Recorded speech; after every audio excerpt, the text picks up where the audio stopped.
Mr. Chairman, and thank you to all the witnesses for being here today.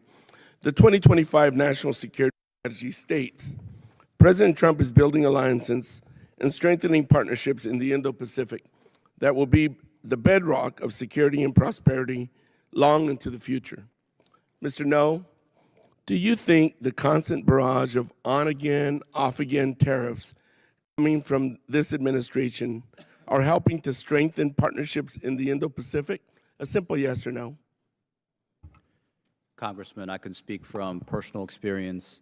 We have and continue to maintain the strongest relationships with all our allies and partners throughout the region. Simple yes or no. What was your question? Do you think the constant barrage of on-again, off-again tariffs coming from this administration are helping to strengthen partnerships in the Indo-Pacific? A simple yes or no. Congressman, again, I'll say from personal... It's okay. I'll move on. Over the last year or so, our soft power has diminished significantly, and a big part of that is due to the gutting of USAID under DOGE. While Congress worked to restore some of this funding, most programs did not come back to previous levels. This includes programs in several Southeast Asian countries. Mr. No, one more time, was there ever any concern that cutting foreign aid to key countries in the Indo-Pacific would help position China as a viable alternative to the United States? Congressman, State Department is in the lead on issues of foreign aid, so I would refer your question to the State Department. Thank you. We have a massive foreign military sales FMS issue, which is being worsened by the war of choice in Iran. One stark example are the 66 F-16s Taiwan purchased back in 2019. Delivery was supposed to begin in 2023, but just recently the first two aircraft were formally accepted. But these are not in Taiwan and not available to be used in conflict yet. Admiral Paparo, how important is it that capabilities purchased through FMS be delivered on schedule? And do you think Taiwan would benefit by having these F-16s now? Congressman, there are problems in our FMS programs. I think the department is working really hard on fixing some of those problems. I think the State Department's working really hard on fixing those State Departments. Integrated air and missile defense is going to be absolutely critical.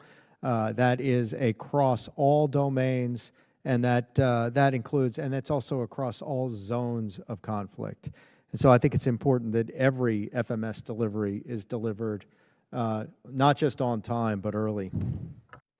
Thank you. Admiral Paparo, in your testimony before this committee last year, you underscored the rapid advancement of China's military capabilities, including its growing investments in space and counter-space systems.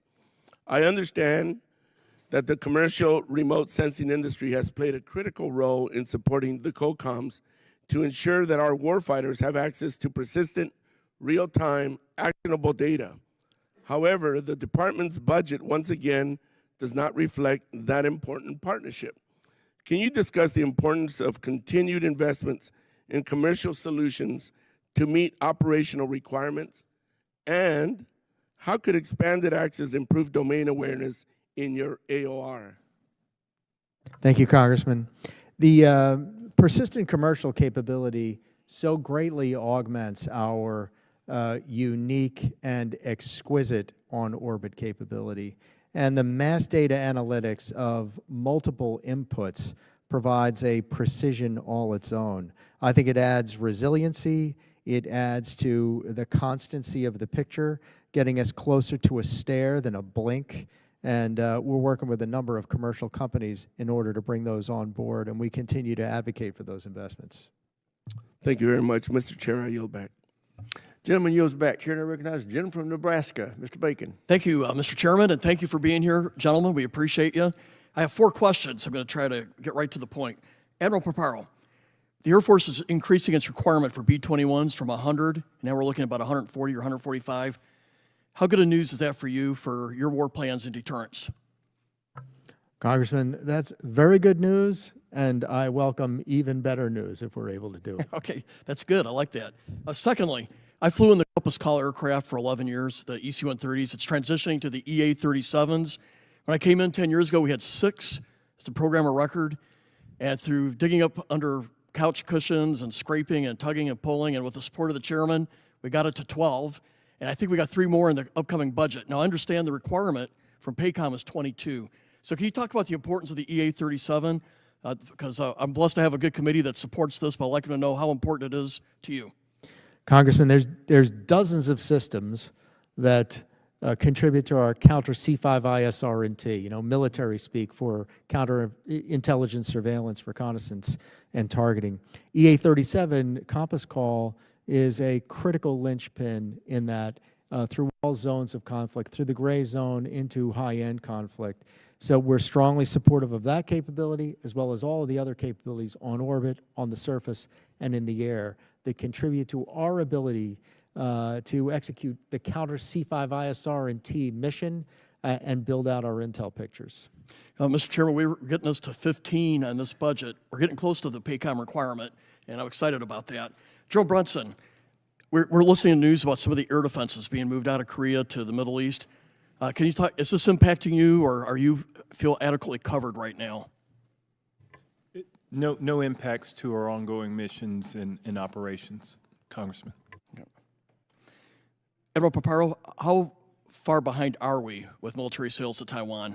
Because I'm concerned about deterrence. We don't want a war, but if they have adequate sea mines, anti-shipping missiles, air and missile defense, China's less likely to attack, so this is so important for deterrence. Sir, if I may, I'll talk to you in closed session on that. Okay. One last question. I'll get a 5th one in, because you guys they're concise today. How are we doing with building rapport and relationship with India, the largest democracy on this planet? Well, I was there last month, visited Chandigarh in Punjab state. I was in Delhi and in Bangalore as well. And it is a really key emphasis. The mill-to-mill relationship particularly is on an upward trajectory. The mean of the relationship between the United States is on an upward trajectory. It is one of my most visited partners. It is one of my most communicated with mill-to-mill partners in General Neil Chauhan, and it is absolutely a priority. Yeah, this is a game-changing trend that we can build on. Okay, one more question. Something I asked your predecessor 4 or 5 years ago. If you go to Europe, it's a lot of multilateral relationships, NATO. But if you go to the Pacific theater, it's a lot of bilateral relationships with Hawaii, sort of in the middle of the hub. Would we be better served if we tried to foster more multilateral, where Japan's got relationships with Australia, and you got, would it be stronger, or is that we're just too early for that yet?